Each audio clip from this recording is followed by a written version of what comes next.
Olá, sejam bem-vindos. Meu nome é Silvio Celestino e você está no episódio número 73 do podcast do canal O Executivo. O nosso propósito aqui é aumentarmos a sua musculatura executiva para que você tenha a força necessária para fazer sua carreira ir mais alto e é claro, ficar por lá. E para isso nós nos envolvemos, nos aprofundamos em temas como a gestão de pessoas, o equilíbrio de vida pessoal e profissional e, é claro, sobre investimentos, sobre negócios. Hoje o tema é interessantíssimo. Nós vamos falar sobre estratégia de marketing e comunicação. E para isso, nós recebemos o gerente de marketing e comunicação da JLL, Helder Cirilo. Helder, seja muito bem-vindo.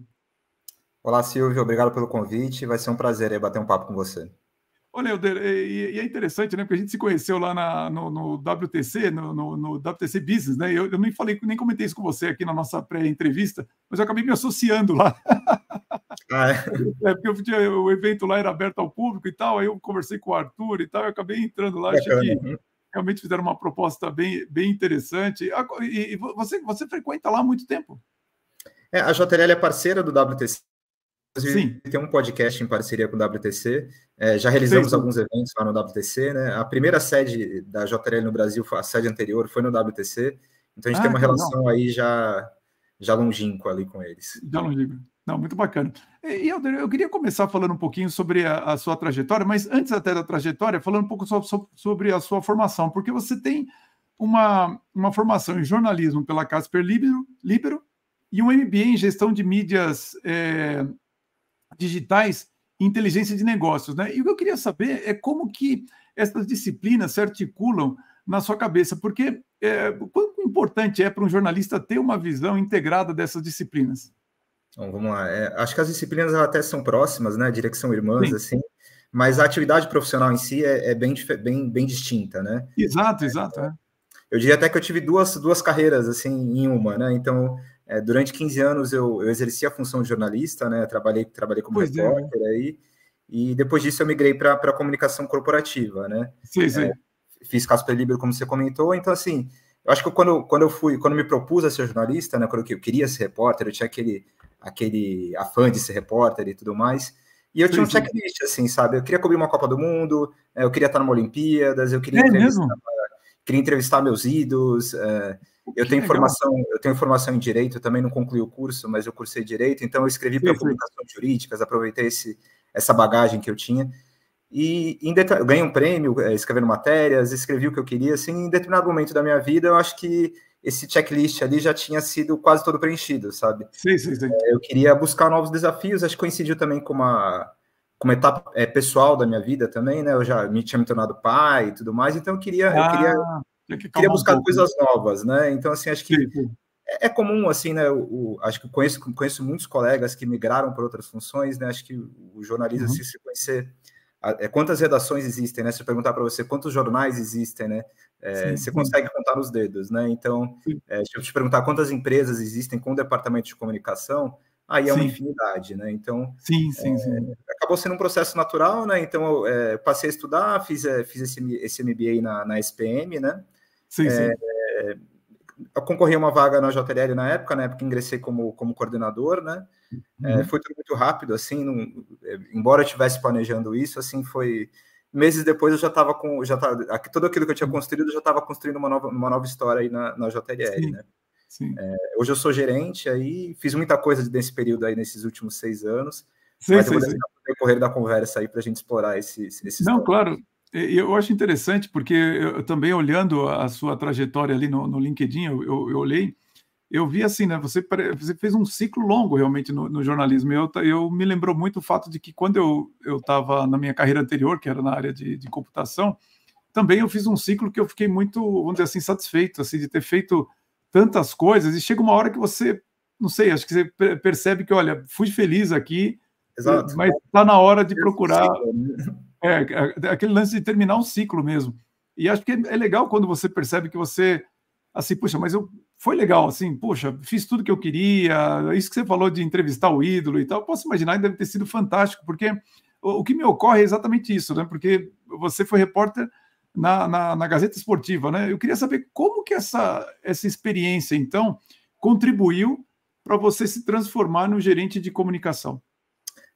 Acho que contribui bastante, assim, sabe? Acho que é um grande diferencial, porque quando a gente reporta, né, eu lidei muito com hard news, né? Então, assim, você acaba ganhando uma agilidade, né, de tomada de decisão, Sim. de criação de conteúdo, assim, é tudo muito rápido, né? Eu lembro que a gente já cobria uma partida de futebol, por exemplo, você estava no estádio, ao mesmo tempo que você estava ali fazendo aquele minuto a minuto do jogo, né? A conexão não era tão boa quanto hoje, né? Em outros tempos, né? Então, assim, problema de conexão, você fazendo minuto a minuto, uma gritaria ao redor, e você ali, o juiz apita o jogo, você tem que entregar um relato bem escrito, né? Sem erros, né? Então, assim, eu acho que te dá uma cancha muito grande para você ter agilidade de raciocínio, agilidade de execução. Eu acho que dá toda essa bagagem, né? E fora, assim, a habilidade que te dá de conversar com pessoas diferentes, né? De flutuar por assuntos diversos, né? Eu podia estar um dia numa delegacia, cobrindo uma briga de torcida, falando com o delegado, ou então cobrindo um caso de corrupção em determinada alguma coisa do tipo, e no outro dia estou falando com um médico sobre um problema de saúde de um determinado jogador, né? Então, assim, te dá um leque muito, muito grande, assim, né? Então, acho que quando você...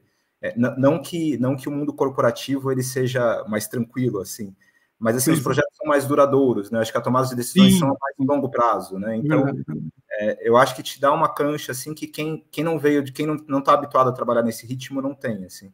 E eu vejo por experiência própria na minha equipe mesmo, assim, eu lidei com pessoas que, como eu, vieram de redação, e eles tinham outro ritmo, sabe, do que a pessoa que estava habituada a trabalhar no mundo corporativo desde sempre. Com certeza, porque assim, é um mundo bem nervoso e ágil, né, e assim, e ao mesmo tempo produtivo, né, você tem que ter um ritmo para trabalhar no jornalismo, é uma indústria praticamente, né. Exato, você precisa agir rápido, executar rápido, pensar rápido, tudo muito rápido. E você sabe que agora que eu estava lembrando, né, eu quando era criança, eu achava incrível os narradores de futebol, tanto por falar rápido, mas assim, a capacidade de descrever a cena que estava acontecendo ali, né? Então, peguei os anos de ouro assim, dos narradores aqui, aqueles os mais famosos, né? Os Mar Santos, puxa, me esqueci o da Jovem Pan, que era quem mais ouvia agora, esqueci agora o nome dele, Bom, depois eu lembro, mas enfim, eram pessoas assim que narravam rápido, narravam bem, tinha uma dicção incrível, e tinha... Como é que fala? Eu admirava também engraçado, né? A pessoa que falava rápido narrando a Bolsa de Valores. Você lembra que antigamente o pessoal tinha que ouvir no radinho, né? A Bolsa de Valores fechou em alta de 0,2%, aí ele descrevia as ações. Você fala assim, que é um maluco que vai pegar esse número todo, com essa velocidade toda, né? Eu acho muito legal hoje acompanhar isso do outro lado, né? Eu lembro que a minha gestora, na época que ela me entrevistou, nossa, adorei você e tudo mais, mas você tem certeza que você quer trocar tudo isso por isso aqui, que é chato, mercado imobiliário, resultado de... eu falei, não, tô muito, muito tranquilo da minha decisão sim, imagina. Satisfeito, né? José Silvério, o nome do narrador que eu acompanhava, José Silvério da Jovem Pan. E assim, mas agora eu fiquei curioso, você falou que você queria entrevistar seus ídolos. Quais ídolos você entrevistou nessa época de rádio ainda, Helder? Eu sou torcedor corintiano, né? Então eu tive muitos ídolos corintianos aí, então entrevistei praticamente todos eles, assim, para não dizer todos, acho que deve ter passado um outro. Teve alguns momentos marcantes, assim, não diria que são as minhas melhores reportagens, mas assim, em alguns momentos você pensa, pô, eu tô aqui, e eu comecei muito cedo, né? Eu estava na faculdade, eu já estava trabalhando com isso, né? É mesmo? Então, por exemplo, você vai na casa do Pelé fazer uma entrevista com o Pelé, você conversando com o Pelé como nós dois estamos conversando, né? Na hora é tudo muito normal, né? Mas aí você vai deitar a cabeça no travesseiro, você pensa, pô, quem diria que aquele molequinho ali que estava vendo televisão, eu tô na casa do Pelé conversando de igual para ele, como a gente está batendo papo aqui agora, né? E tô escrevendo sobre isso, e conversando, e dando opiniões, e por aí vai, né? Então, assim, tem esse lado que é bacana, sabe? Sim, sem dúvida. E conforme o tempo passa, aí que você percebe que é um momento histórico, né, que você viveu. Mas para você não parece que é um momento histórico, né? É porque é só rotina profissional, né? Exato. Acho que na vida do executivo é a mesma coisa também, né? Às vezes ele está participando de grandes tomadas de decisão que vão influenciar a organização, até a sociedade em si. Mas é a rotina profissional dele, né? Ali ele está trabalhando de fato, né? Ele está exercendo a profissão dele, né? Então. De fato, é isso mesmo. Eu acho que esse lado você acaba deixando de lado, né? E quando você está nesse meio que todo dia é a mesma coisa, né? Todo dia acaba virando uma rotina, né? É mais um dia de trabalho, não tem. É mais um dia de trabalho. Não tem como você fugir disso. Mas eu acho bem é bem interessante você conseguir ter acesso a essas pessoas, e ao mesmo tempo você não deixar se influenciar tanto, né? Achando que são seres humanos. Né? E o mais importante ali, quando você está ali, não é a pessoa, né? É o seu texto, né? O resultado, é por que você está ali, né? Você está ali para fazer uma reportagem, né? Para escrever um texto bacana, levar uma informação diferente para o público. Então, o objetivo ali é outro, né? Não é... Sim. O dia que eu estiver com meu filho na casa de algum ídolo dele, aí é diferente, né? A gente tira foto, de autógrafo e tudo mais. Né? Claro, mas ali você está na produção, né? Você precisa realmente conseguir uma produção, né? Exato. Não tem como. E eu, mesma coisa, hoje você tem uma equipe embaixo de você. Qual é o tamanho da sua equipe na gerência de comunicação e marketing da JLL? O time de marketing da JLL tem aproximadamente 12 pessoas, né? Eu tinha 4 pessoas que trabalhavam diretamente comigo. Embora eu lide com todo o departamento, eu tinha 4 pessoas que trabalhavam diretamente comigo, né? Então, dentro da JLL, eu cuido do marketing. Então, desde comunicação interna, né? Comunicação para os funcionários da própria empresa, comunicação externa, que a gente tem uma série de canais e meios de comunicação externa, do marketing em si, voltado para a prospecção, marketing digital. Então, assim, tudo acaba passando por mim. E como eu tenho essa formação anterior, né? Então, principalmente conteúdo, né? Uma coisa que eu sou chato, né? Que eu pego... Coitado do pessoal que tem que entregar o conteúdo para você. E o conteúdo é muito importante para a JLL, né? A gente vai falar um pouquinho sobre a empresa depois, assim, mas assim, embora a gente seja uma empresa muito grande, que tem uma representatividade muito grande, não é uma empresa que é tão conhecida, porque a gente está no mundo B2B, né? A gente faz negócio com outras empresas, né? E são serviços complexos, são muitos serviços, muitas áreas de negócio, então a gente depende muito do conteúdo para fazer marketing para a JLL, sabe? Então é um sustentáculo muito importante aí do nosso trabalho. Helder, quando você começou a responder a pergunta, falhou um pouco aqui, eu não sei se falhou também na gravação, então você poderia repetir, você tinha uma equipe no seu trabalho anterior e na JLL você também tem uma equipe de quantas pessoas? Eu não ouvi a resposta. O departamento de marketing, se não me falha a memória, a gente teve algumas baixas, a gente tem uma média de 12 pessoas na equipe, 12 né? pessoas. Isso. Que trabalham diretamente comigo, eu tenho 4 pessoas, hoje a gente está com 2 pessoas a menos, porque um rapaz foi promovido, o outro acabou buscando novos ares, mas eu tenho 4 pessoas que trabalham diretamente comigo e eles me ajudam assim, em diversas frentes do departamento, né? Então eu acabo cuidando 360 aí do marketing da JLL, né? Não, muito legal. Marketing digital, por aí vai. Bom, que hoje em dia é um ecossistema bem mais complexo do que no passado, né? Com certeza. Na verdade, eu fiz essa pergunta para saber como que você pensa a liderança, né? Queria saber como que é o seu estilo de liderar e se você tem algum líder de referência, algum líder que você procura se basear na hora de tomar uma decisão, na hora de ser líder para as pessoas. Eu não tenho nenhuma pessoa que eu digo, nossa, eu me inspiro muito nessa pessoa, assim, um ícone, sabe? Mas, assim, eu sempre procurei aprender com todos os gestores que eu tive, tanto os bons quanto os maus exemplos, né? E até... E assim, não gestores diretos profissionais, mas cadeias hierárquicas também, né? Então, assim, quando você tem um pai, assim, ele não deixa de ser um líder ali dentro do seio familiar, né? Quando você tem um professor, ele é o líder dentro da sala de aula. Então, assim, acho que eu tive muitos exemplos de liderança, não só no trabalho, como em outras frentes, né? Então, eu tento trazer para mim um pouquinho de cada uma dessas pessoas, né? As coisas boas, as coisas ruins também. Acho que é importante a gente saber o que não é legal para a gente melhorar, né? Claro.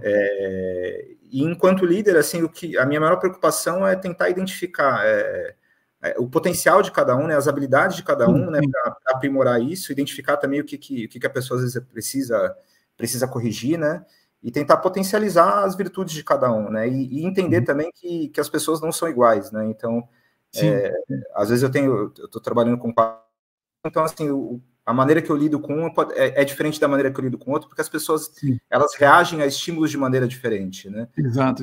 É como um técnico de futebol, né? Às vezes tem aquele jogador que ele grita, dá uma bronca, o cara começa a render, a ser produtivo, né? Tem outro que ele precisa lidar de um jeito mais carinhoso, né? Mais amável, né? Porque aquela pessoa, se ele for mais enérgico, a pessoa ela vai se retrair e acaba produzindo menos ainda, né? Então, eu acho que o que eu trago para mim, o principal é isso, saber entender que as pessoas são diferentes, sabe? E quem teve uma experiência que, para mim, pelo menos, me impactou muito nesse sentido, de perceber que era um momento dele mudar o jeito de ser, foi o Bernardinho. Não sei se você lembra que ele sempre foi daquele jeito muito incisivo, explosivo, agressivo, e aí entraram jogadores da nova geração que responderam muito mal a ele, até saíram do time. E aí ele percebeu que era o momento dele mudar o jeito de ser, assim, para com os jogadores. E realmente essa é uma característica fundamental do líder, você conseguir se adequar a cada membro do seu time, porque o que você falou é perfeito, do ponto de vista de desenvolvimento de liderança. Quer dizer, uma pessoa que você grita às vezes com a pessoa para motivar, para outra, se ela entra em pânico, ela trava, né? Então, aquilo que para um é uma necessidade, para o outro é um freio. Então, você precisa entender como lidar em cada contexto com cada pessoa. Então, é bem interessante isso. Helder, agora sim, eu queria que você falasse um pouquinho sobre a JLL. Agora que eu lembrei, Helder, você não vai acreditar, na segunda-feira eu estive no Hotel Pullman, que é gerido por vocês, né? Aqui na Vila Olímpia. Não tenho certeza, tem tanta coisa que a gente gera que eu posso incorrer em um erro. Então... Mas eu acho que assim, depois você dá uma olhadinha na sua carteira de clientes. Mas, boa, aproveitando então, me fala um pouquinho sobre a JLL, que tipo de problema uma empresa tem que deveria contratar vocês para solucionar? Vamos lá, a gente é uma consultoria imobiliária, né, multinacional, né, a gente é uma fusão de uma empresa americana com uma empresa britânica. Sim. E a gente atua aí no mundo há mais de 200 anos, né? Então... 200 anos? 200 anos, 25 deles aí, um pouquinho mais de 25 deles no Brasil. E a gente atende todo o ciclo imobiliário, só que eu estou falando aí do ciclo imobiliário corporativo, né? Comercial, então escritórios, galpões, fábricas, hotéis, como você citou, né? Então a gente presta soluções imobiliárias assim para todo esse ciclo, para esses segmentos, né? Shopping centers e por aí vai.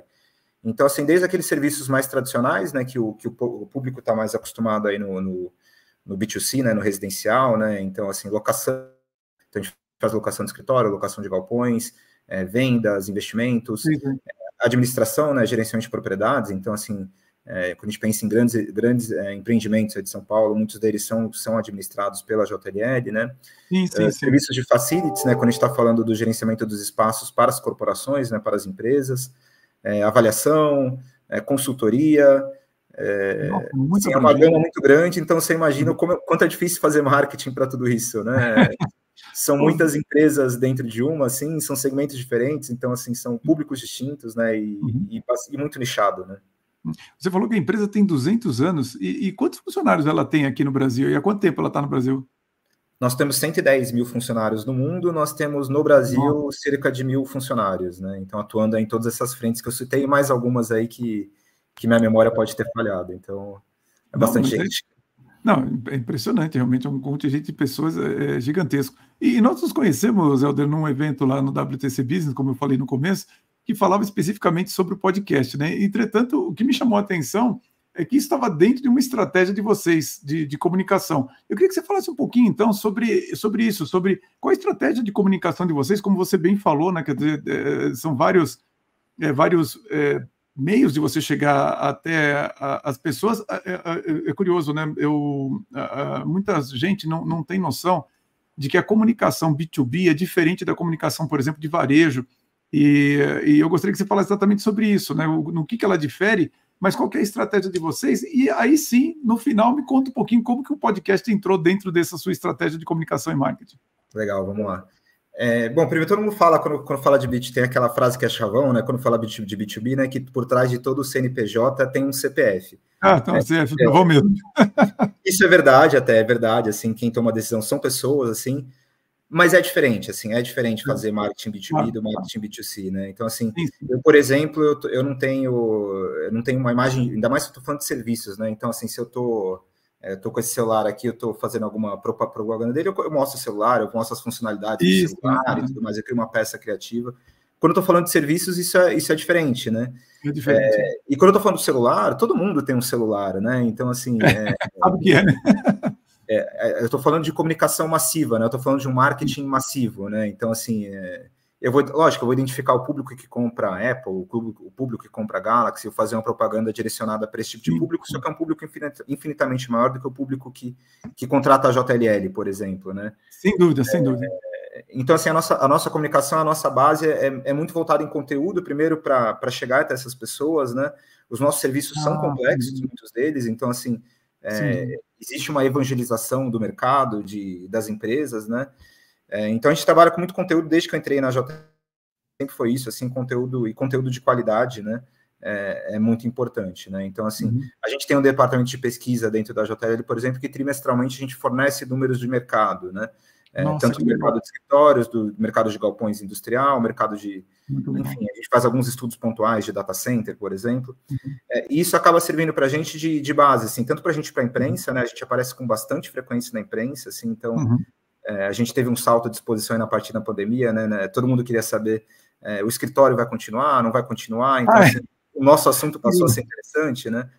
A mesma coisa a logística, né? Todo mundo fazendo muita compra no e-commerce, muita compra online, né? Nossa, então, galpões. Como é que vai ser? Como é que está o mercado de galpões? Está preparado para toda essa demanda, né? É isso mesmo. Então, assim, os nossos quer queira, quer não, o mercado imobiliário ele acaba sendo um pouquinho do termômetro da economia, né? Então, então, assim, sempre que a gente fala de movimentações de empresa, né? Quando essas empresas estão se movimentando, é sinal de que a economia vai bem, né? Então, os nossos dados são sempre muito procurados pela imprensa, a gente usa isso como uma estratégia de divulgação, né? A gente tem um blog, né? A gente está presente aí nas principais redes sociais, naquelas que fazem sentido para a gente, né? Vídeo e por aí vai. Então, assim, todo esse pacote aí a gente já fazia, né? Eu falei tudo isso para a gente chegar no podcast, que era algo que a gente ainda não tinha experimentado, né? Então, a partir da pandemia, muita gente surfou essa onda dos podcasts, né? Teve uma profusão de podcasts, lives e por aí vai, né? Acho que todo mundo acabou escolhendo um podcast aí para chamar de seu. E a gente surfou essa onda aí também, né? Então a gente começou com um programa na época mais estruturado, assim, por coincidência a JLL estava fazendo 25 anos de presença no Brasil na época. E a gente pensou num programa justamente para falar não desses 25 anos passados, mas para falar de futuro, né? Porque era um período de muita incerteza, né? Todo mundo quer saber o que vai acontecer agora, né? Com a pandemia, né? O que vai mudar, né? Como vai ser daqui para frente? Então a gente fez algumas lives e a gente criou uma série de podcasts que era o futuro do real estate na época. A gente chamou uma jornalista da CNN, né? Hoje ela está na CBN, a Débora Freitas, para apresentar esse programa, né? E quando acabou a série de programa, a série de episódios, a gente herdou um canal de podcast, né? Então, assim, a sementinha estava plantada ali para a gente começar a fazer esse trabalho. A gente não tinha muito orçamento, mas o orçamento era diferente. Então, a gente começou a fazer de uma maneira um pouquinho amadora dentro. Eu resgatei meus conhecimentos da época de radiojornalismo, né? Comecei eu mesmo a fazer entrevistas, a gente colocar os nossos porta-vozes em evidência. E os podcasts foram para frente. A gente acabou criando alguns programas internos. E agora a gente tem hoje um programa que é um pouquinho mais estruturado que os outros, que a gente não abandonou completamente, que é o Conexão C-Level, que por coincidência foi quando nos encontramos lá no WTC, né? Era uma palestra exatamente sobre o Conexão C-Level. Exato. Fala um pouquinho sobre a Conexão C-Level, especificamente, qual é o propósito e quem são os participantes em geral. Bacana. Então, o Washington Botelho, né? Ele é presidente América Latina de uma das divisões da nossa empresa, que chama Work Dynamics. E, ao mesmo tempo, ele também é presidente do comitê de CEOs do WTC Business Club. Né? Então, eu tive a oportunidade de acompanhar algumas dessas entre CEOs, acompanhando o Washington, e são sempre conversas muito ricas, né? Então, assim, internamente, com a agência que nos atende, a gente pensou o quão interessante seria tornar isso público, né? Então, é um pouquinho do que como você faz, né? A gente conversou um pouquinho antes do programa, né? Que o teu propósito é contar a história das pessoas, né? Isso, exatamente. Profissionais e por aí vai. Então, a gente via que tinha apelo naquilo, né? Então, o Washington super topou, ele é uma pessoa que tem uma oratória muito boa, assim, ele... Sempre ele está conversando com ele tem um storytelling ali, sabe? Ele traz algum caso. Então, assim, ele faz bem a função de mediador, né? Então, a ideia era trazer os executivos, né, os C-levels, né, para conversar com ele, para dialogar com ele. A gente teve a parceria do WTC, que era uma parceria um pouco óbvia, né, por ele estar nessas duas frentes. Sim, claro.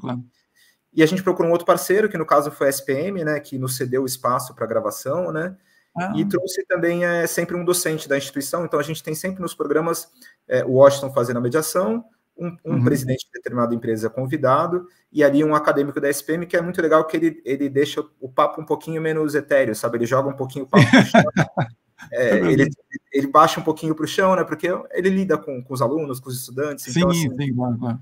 Ele consegue trazer um pouquinho esse papo, um pouquinho para a realidade um pouquinho de todos aí.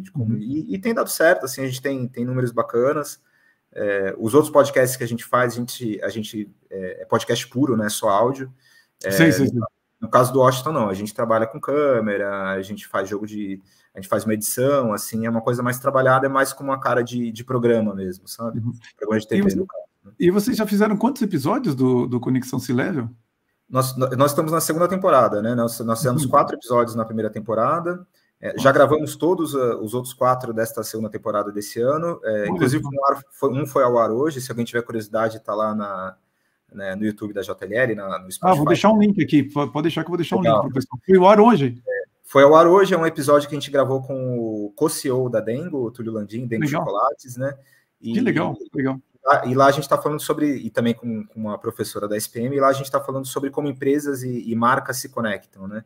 Sim, legal. É um pouquinho do nosso papo aqui também que a gente está tendo, né? Só que é em outro nível, em outra esfera, né? A Dengo tem um case bem bacana, né? As pessoas, ela realmente tem essa atratividade, né, para o público dela. As pessoas que frequentam as lojas são apaixonadas pelo chocolate, então... É verdade, é verdade. Criou-se aquele negócio, né, de quando você recebe um estrangeiro, você dá esse chocolate, dá uma Havaianas, né, são símbolos de lembrancinha do Brasil, né? É verdade, eu não tenho nada melhor. Mas eu não tenho certeza, abri um café aqui perto da XP, eu acho que ali um chocolate Dengo também, mas eu não tenho certeza do que eu estou falando. Eu vou pesquisar para nas próximas vezes falar corretamente. Eu não vou dizer nem que sim, nem que não, para não incorrer no risco de...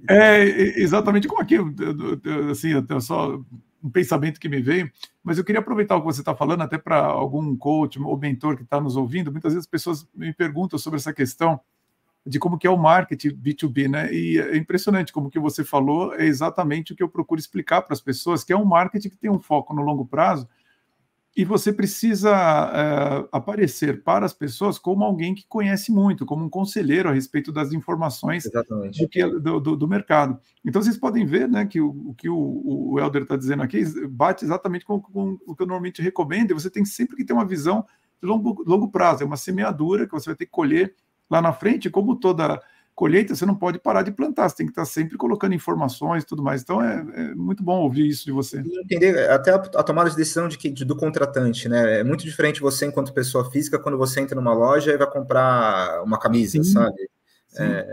Se não gostou, tudo bem, e por aí vai, né? Agora, assim, se eu estou contratando o serviço de facilities para minha empresa, é uma tomada de decisão um pouquinho mais sensível, né? Então, assim... É um estudo, né, Helder? Exato, então assim, não é que eu vou fazer um post, vou impulsionar na mídia paga, vou fazer uma campanha de search, trabalhar com SEO e pronto, a pessoa vai lá e vai contratar. Então a cauda é longa, né? O tempo de conversão é longo. Não é uma coisa assim, eu vou comprar por impulso, né? A gente, enquanto consumidor, às vezes a gente compra por impulso, né? Gostei, todo mundo tá falando isso, vou comprar. Não, é a empresa da pessoa, né? E geralmente a decisão não é só dela, né? Se você quer comprar uma camiseta, senta na loja e compra, né?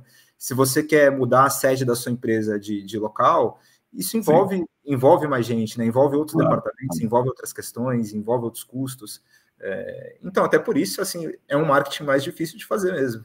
Muito mais difícil. E eu não comentei isso com você antes, mas eu tenho uma pós-graduação na Getúlio Vargas em marketing industrial, que fala sobre tudo isso. Que bacana. Na verdade, legal. Que é a venda entre empresas. Eu sempre achei muito interessante, porque para quem está fazendo a venda, às vezes as pessoas não imaginam isso, né? Mas é quase que um jogo de xadrez, assim, literalmente, é uma coisa de longo prazo, você precisa, cada jogada que você faz... Né? É uma venda consultiva, né? Você realmente faz um trabalho de consultor ali, né? Então, exatamente. Obviamente, né, dentro do B2B tem variações, né? Às vezes, sei lá, uma plataforma, um software é uma coisa mais fácil de vender, né? Mas, em geral, é mais difícil, né?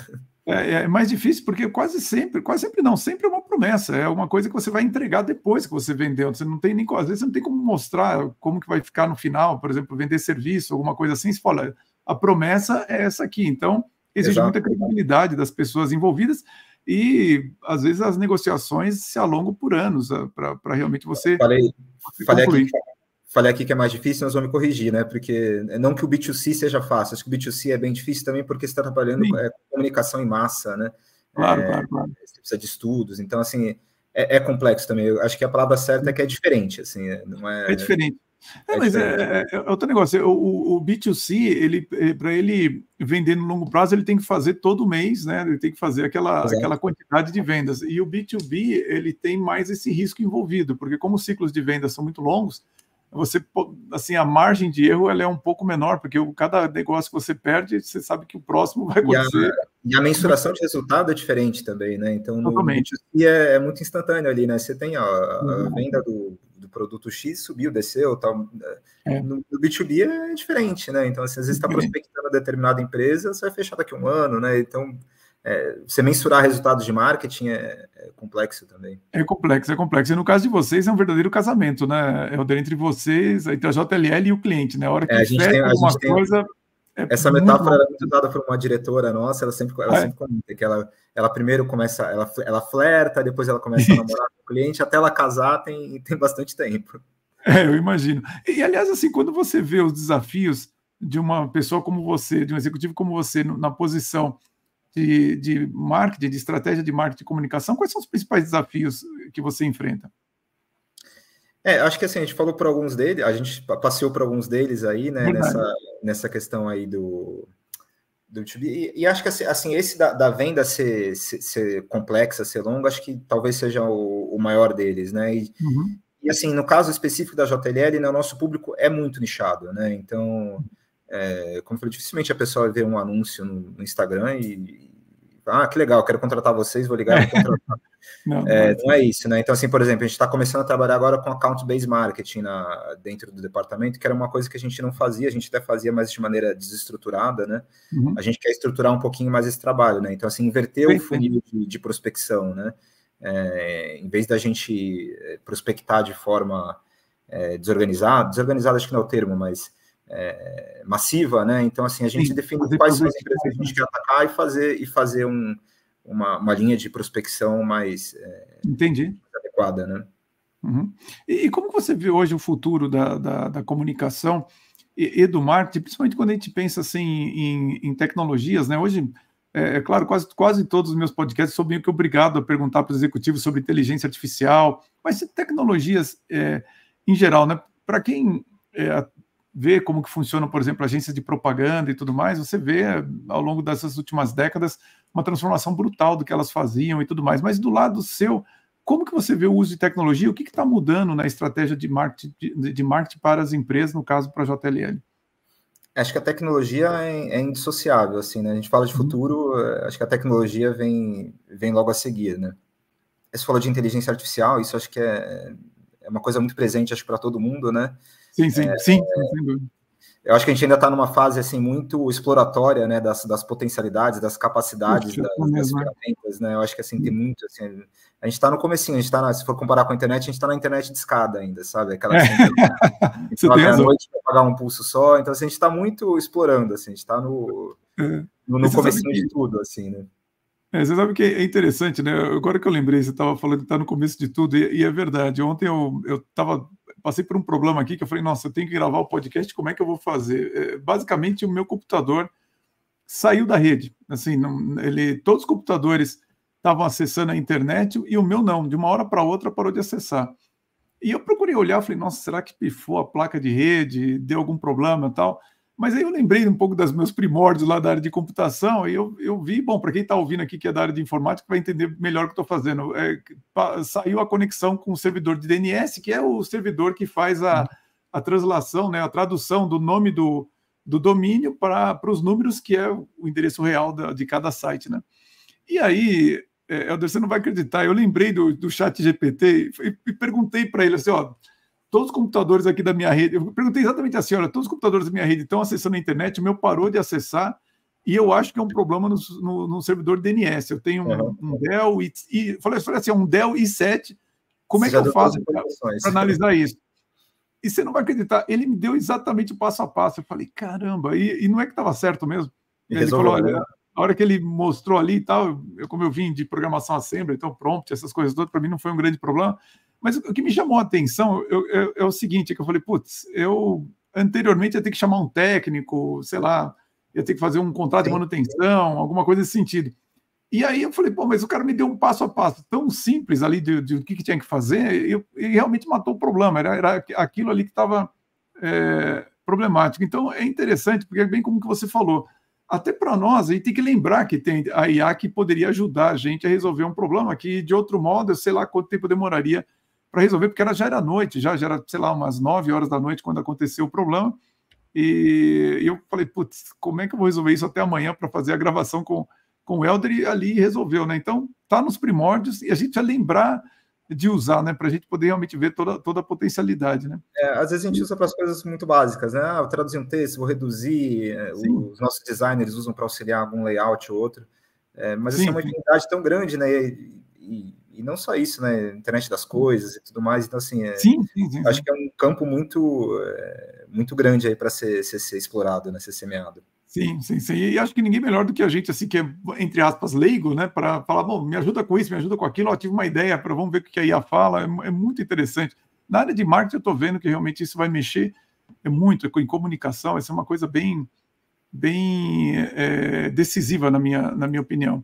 Mas fala um pouquinho como que está o momento do mercado imobiliário, como é que está o setor de locação de empreendimentos, como é que está isso, Helder, hoje? Vocês estão contratando?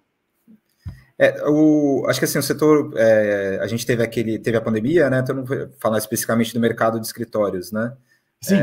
A gente teve a pandemia, todo mundo imaginou o que vai ser dos escritórios, né? As pessoas vão trabalhar de casa, vai diminuir, assim. O que a gente viu na prática é que, sim, os escritórios continuam existindo, a taxa de vacância dos escritórios, dos espaços vem caindo, né? Galpão, a gente falou um pouquinho, né, do mercado de galpões aí, né, que teve um crescimento bastante significativo, né, a partir da pandemia, né, com isso impulsionado pelo e-commerce, evidentemente, né. Então, assim, acho que o mercado, assim, ele está crescendo. Não sou especialista, né, não sou a pessoa de negócios que lida diretamente aí na conta, né. Também não sou a pessoa de números que lida com isso trimestralmente. Entendi. Mas eu acabo acompanhando, assim, nossos executivos concedendo entrevistas sobre esse assunto, é a minha rotina, né? Eu escrevo sobre isso, eu divulgo isso, então dá para falar um pouquinho assim. Mas que mercado interessante que você está, né, Helder? Porque se o pessoal quiser trabalhando mais em casa, você com certeza estava tendo que buscar galpões e tudo, porque tudo estava acontecendo pela internet. E agora que o pessoal está voltando para o escritório, vocês têm também outras transformações também, né? Os espaços, eles tiveram que ser readequados, né? Porque hoje o uso dos escritórios, ele é diferente de um tempo atrás, assim, na maioria das empresas, né? Então, por exemplo, hoje eu trabalhei de casa, ontem eu estava no escritório, né? Quando eu estava no escritório, eu passei o dia conversando com um, conversando com outro, assim. Então, o espaço ele tem que propiciar essa interação entre os colaboradores, né? Acho que em casa funciona muito para o trabalho focado, né? Quando você precisa resolver alguma coisa. E o escritório, acho que ele é vivo, né? Então, quanto mais vivo for esse ambiente, né? Então, a gente também tem uma empresa de design and build, a gente também trabalha nessa parte, né? Então, assim, quanto mais dinâmico for o escritório, melhor, assim, mais ele vai estimular a produtividade, né? E mais vai fazer a empresa crescer. E realmente as empresas, eu vi uma outra empresa importante essa semana que está mandando todo mundo para o escritório de novo, mas eu não lembro quem que foi, não sei se foi a Amazon, mas alguma empresa aí está chamando as pessoas para o escritório e tem que ser 5 dias por semana, não vai poder ter mais nem o híbrido. Eu falei, caramba, realmente é uma reversão até de expectativas. A gente tem uma pesquisa, né, saiu recente aí, na América Latina, o modelo híbrido ainda é o que predomina, sabe? Ainda é o que mais ganhou força, particularmente aqui, tirando a camisa de lado aqui, para mim acho que é o ideal, né? Porque eu acho que eu tenho o melhor dos dois mundos, né, no híbrido, né? Eu consigo focar e também consigo aproveitar as benesses do escritório, né, de estar no escritório, né? Então, assim, eu particularmente eu sou adepto do modelo híbrido, assim, e acho que a qualidade de vida também, né? Eu passei a conviver mais com os meus filhos a partir da adoção do modelo híbrido, né? Passei a conviver um pouquinho mais com minha esposa. Sim, claro. Às vezes eu estou em casa, trabalho de casa, hoje na hora do almoço, comi um negócio rapidinho, aproveitei para ir na academia do prédio, sabe? Então, assim colabora até para a minha saúde, né? Porque se eu estivesse no escritório, eu ia almoçar no escritório, eu voltava para casa, e aí as crianças já estão em casa, a gente vai jantar, fazer edição de casa, e dormir, e amanhã é um novo dia, né? Então, eu particularmente, eu gosto bastante do modelo híbrido. Mas sabe que essa semana vai ter o Congresso da Associação Brasileira de Marketing Rural e Agro. E no ano passado eu fiz uma palestra lá, e claro, as pessoas sempre fazem essa pergunta, né? Vai continuar o modelo híbrido, vai voltar para o escritório e tal. E a minha resposta para elas, eu sei que elas não gostaram muito, eu falei, olha, eu prefiro o modelo híbrido, mas uma coisa é o que eu prefiro, outra coisa é o que as empresas, eu acho que vão fazer. E acho que também a gente tem que pensar na realidade de cada empresa, de cada segmento, né? Porque eu acho que tem pessoas que precisam menos dessa interação e tem empresas que precisam mais dessa interação, né? Então, acho que existe um problema aí, né? existe um problema aí, Helder, que é o problema que as pessoas às vezes não entendem como é que fala? Da cultura da empresa, que é muito difícil com as pessoas em casa você manter a cultura Claro. funcionando como deveria. Então, à época, há um ano atrás, eu falei, olha, eu acho que a tendência é as empresas pedirem para todo mundo voltar. Isso no Brasil ainda não é uma onda tão forte quanto está nos Estados Unidos, mas eu falei, olha, vai ser difícil as empresas segurarem. E você falou muito bem, alguns setores, eu acho muito difícil que se volte a ser como era antes. Eu cito o setor de tecnologia, porque muitos profissionais hoje não têm razão para eles estarem nas empresas diretamente, eles podem fazer tudo que eles precisam de casa. Então, acho que cada caso é um caso, mas esse problema da cultura ele é grave porque ele cria fissuras assim que a gente percebe que afeta muito.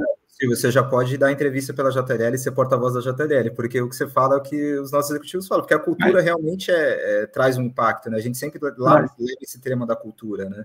A cultura de uma empresa, ela se constrói no escritório, né? Então, não tem como. Não é no Microsoft Teams ali, né? Então, assim, você precisa respirar um pouquinho do ar do escritório também, né? Então, exatamente. E isso é um problema para os líderes, principalmente, porque se quando você está no escritório, às vezes as pessoas já trabalham em silos, em feudos, né?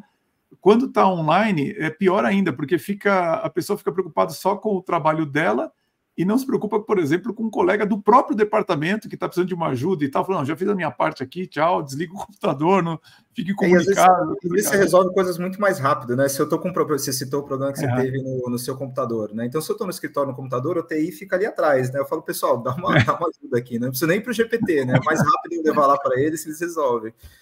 Agora, se eu estou em casa, não, né? Então, às vezes, situações assim é mais fácil você estar no escritório. É mais fácil. A primeira pessoa que me falou isso e que usou palavras bem parecidas com a sua foi um CCO, né, um Chief Creative Officer de uma agência de propaganda, que ele falava, olha, Silvio, às vezes, um problema que aqui, quando está todo mundo na agência, eu resolvo em 5 minutos, online, eu demoro 30 só para colocar todo mundo na reunião urgente, né, que precisa resolver. Então, assim, não tem jeito, a gente fica de braço um pouco amarrado. Eu sei que é meio chato falar que é provável que no futuro a gente tenha que voltar de novo para o escritório, mas algumas empresas tenho certeza que vão acabar optando por fazer deste modo. E uma coisa que acontece muito, até eu não lembro quem foi que falou isso recentemente para mim de novo, é que todo mundo acha que entende de marketing, de comunicação, né? Eu falo, bom, na minha área também todo mundo acha que ser coach, mentor é a coisa mais fácil do mundo, né? Mas, no entanto, assim, você tem assim, que ter toda a especialização, conhecimento, entender a complexidade do setor.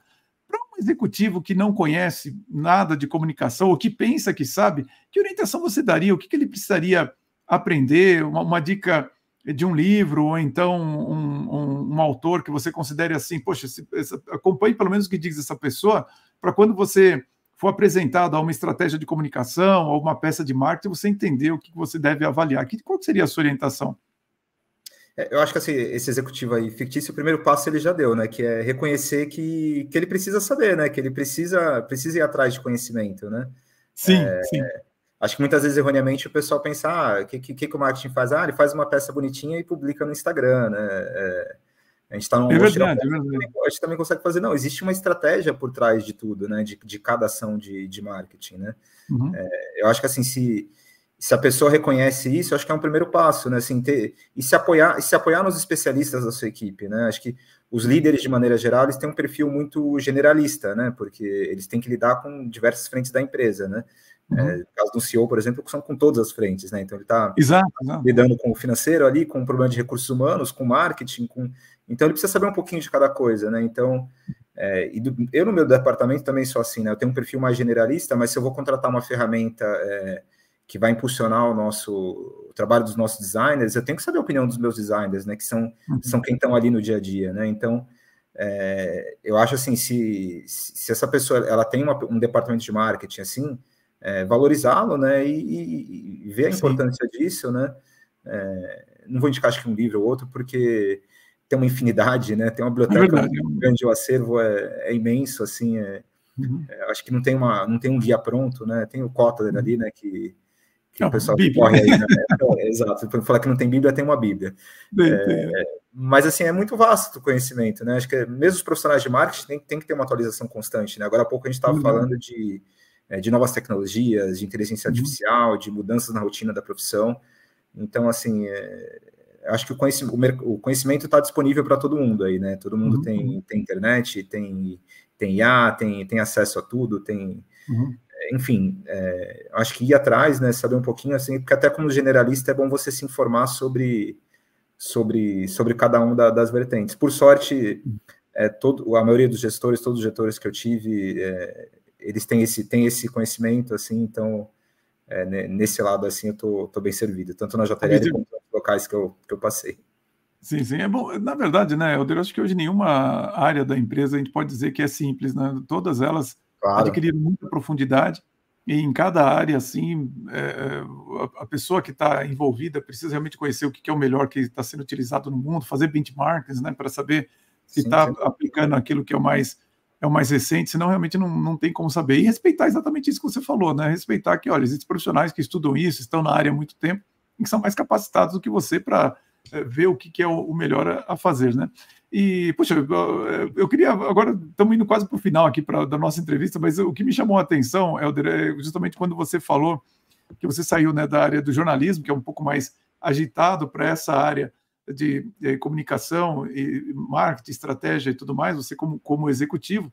Entretanto, eu vejo assim que o seu jeito de falar é muito preciso, você fala rápido, você é muito preciso, sintético, mas você também transmite uma serenidade. Isso é assim mesmo? Você é uma pessoa mais serena ou é porque a gente está mais tranquilo aqui na nossa conversa? Como é que é isso? Porque, em geral, as pessoas imaginam o executivo mais nervoso, mais assim, agitado e tudo mais, e, no entanto, você articula velocidades, sabe, ser sintético e transmite também, curiosamente, para mim, uma serenidade. Eu acho que eu tenho meus momentos também, como todo mundo, né? Tem algumas situações... Claro.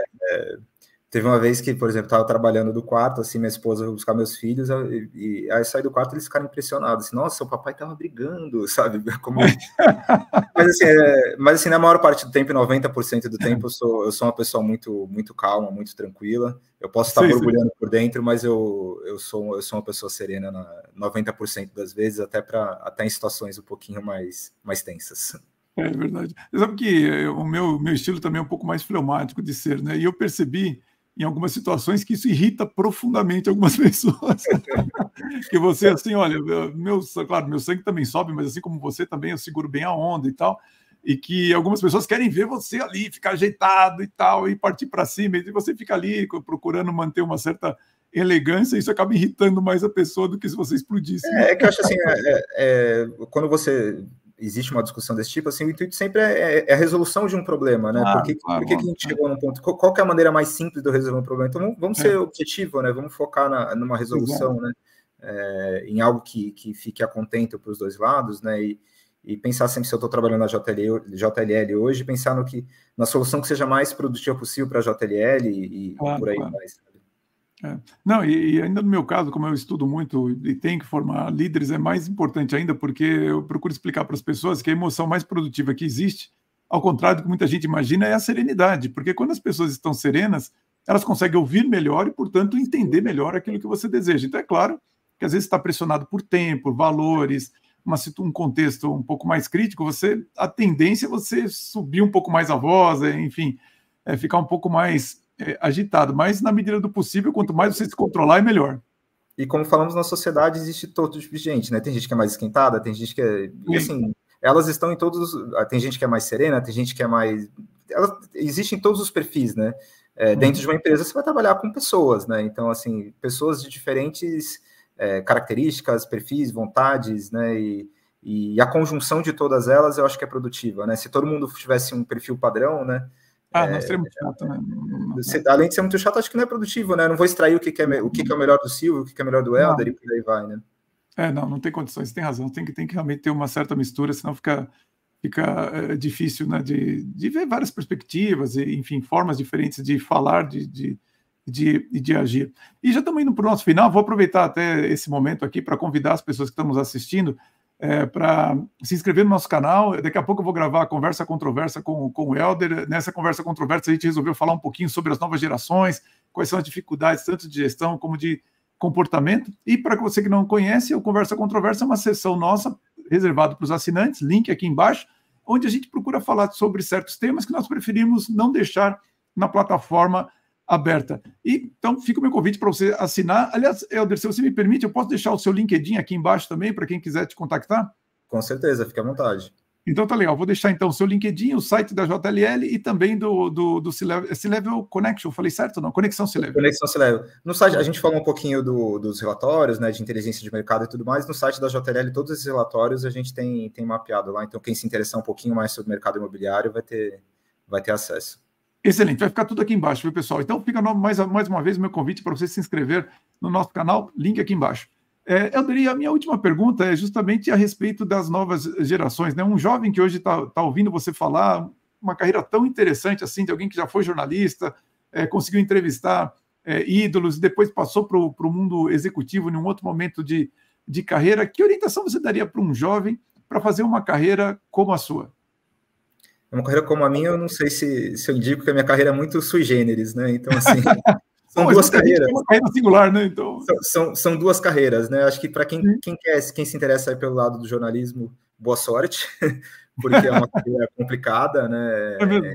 Em termos profissionais e tudo mais, mas assim, acho que é uma pessoa que tem que estar antenada, tem que saber escrever, né? Assim, um jornalista que não sabe escrever é como um médico que não sabe usar o estetoscópio, ou como um engenheiro que não sabe cálculo, né? Então, assim, por mais que seja importante, e é importante, é fundamental buscar os conhecimentos, né? Os conhecimentos que eu fui buscar também são muito úteis na carreira de jornalista, né? Sim. Hoje todo mundo, a comunicação ela é democratizada, né? A gente está aqui gravando um podcast falando sobre N temas, né? Até algum tempo atrás, até anos atrás, isso daqui era uma oportunidade exclusiva de programas de rádio, por exemplo. Hoje todo mundo tem um poder, né? Você tem um celular na mão, você pode gravar, né? Então, assim, acho que um jornalista ele tem que estar antenado em marketing digital, em mídias, buscar conhecimento para trabalhar em redação. No mundo corporativo, né, acho que eu falei um pouquinho do que eu me beneficiei trazendo para o mundo corporativo, mas eu acho que não existe fórmula pronta, né? Acho que cada um tem... minha esposa ela também é gerente de marketing, por exemplo, gerente de comunicação de empresa. E ela tem uma trajetória completamente distinta da minha, né? A trajetória é mais tradicional, né? Ela é formada em relações públicas, né? Então, é mais aí para esse mundo corporativo, né? Ela trabalhou sempre... Trabalhou um período ou outra em agência, mas na maior parte do tempo corporativa. E ela tem uma carreira de sucesso também. Então, assim, não é porque eu sou um outsider aqui, né? Que eu vim... Agora não sou mais, né? Agora já me juntei à turma. Já tem a trajetória.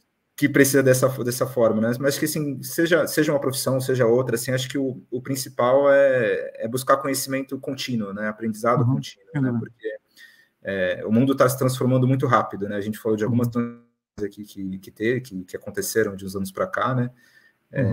Então, assim, não se contentar com o que tem ali na faculdade, né? Não se contentar com conhecimento técnico de hard skills, né? Buscar aprimorar suas soft skills. Acho que isso é essencial para conseguir construir uma trajetória de sucesso, seja no marketing, seja na comunicação, seja no jornalismo, em outras áreas também. Não, e acho que você está dizendo faz todo sentido, Helder, porque eu me recordo que quando eu fui fazer a minha inscrição na GV, eu ia fazer um mestrado ali. E o professor da GV que me atendeu, ele falou, mas por que você quer fazer mestrado? Você vai querer dar aula? Eu falei, não, eu vou ser empreendedor, enfim, quero ter minha carreira executiva. Eu falei, olha, mas então para você não tem que fazer o escrito senso, você tem que fazer o lato senso, deveria fazer o curso do SEAG. E eu confesso a você que na época eu não sabia que existiam esses cursos de especialização, que não davam um diploma de mestre, alguma coisa assim. E eu estou dizendo isso porque, de fato, né, eu acho que hoje a maior parte do conhecimento, principalmente o conhecimento mais atualizado, não está na academia. Até porque a academia ela tem que seguir uma série de regras, de currículo, existe uma influência governamental gigantesca em cima dela, um peso muito grande das regras da política e tudo mais, e você acaba, às vezes, tendo informações que são super relevantes e profundas, e às vezes mais profundas até do que você encontra na academia, só que está fora. Então é importante você saber acompanhar quem são os estudiosos, e nem sempre eles estão nas academias para que você se mantenha atualizado. Então, realmente, isso que você falou, acho bastante importante. E acho que tirar proveito das suas experiências profissionais também, né? Porque, assim, você falou de academia, me remeteu aos meus tempos de faculdade aí, de jornalismo, né? Sim. Um jornalista ele é formado por N conhecimentos, né? Como eu falei, eu posso estar cobrindo uma coisa aqui hoje. Hoje eu trabalho com o mercado imobiliário, né? Então, amanhã posso estar trabalhando com outra. Então, assim, conhecimento nunca é demais, né? Então, eu acho que assim, a faculdade de jornalismo, ela te cerca de muito conhecimento, mas você vai aprender a executar, colocar isso na prática, né? No dia a dia, na redação, ou então na assessoria de imprensa, ou então numa agência, que seja. Então, assim, de tirar benefício também das primeiras oportunidades que você está tendo enquanto profissional. Sim, não, sem dúvida. Realmente é por aí mesmo que as pessoas têm que se desenvolver.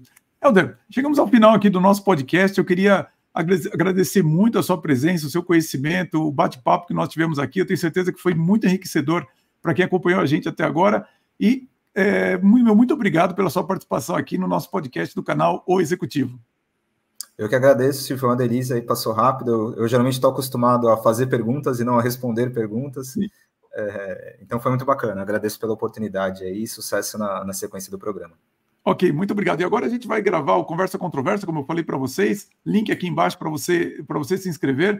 E fica o meu convite, claro, para você na próxima semana, quinta-feira, 19h30, mais um episódio do podcast do canal O Executivo. O nosso propósito aqui é aumentarmos a sua musculatura executiva para que você tenha a força necessária para fazer sua carreira ir mais alta e, é claro, ficar por lá. Então, quinta-feira, 19h30, nos vemos. Um grande abraço e vamos em frente!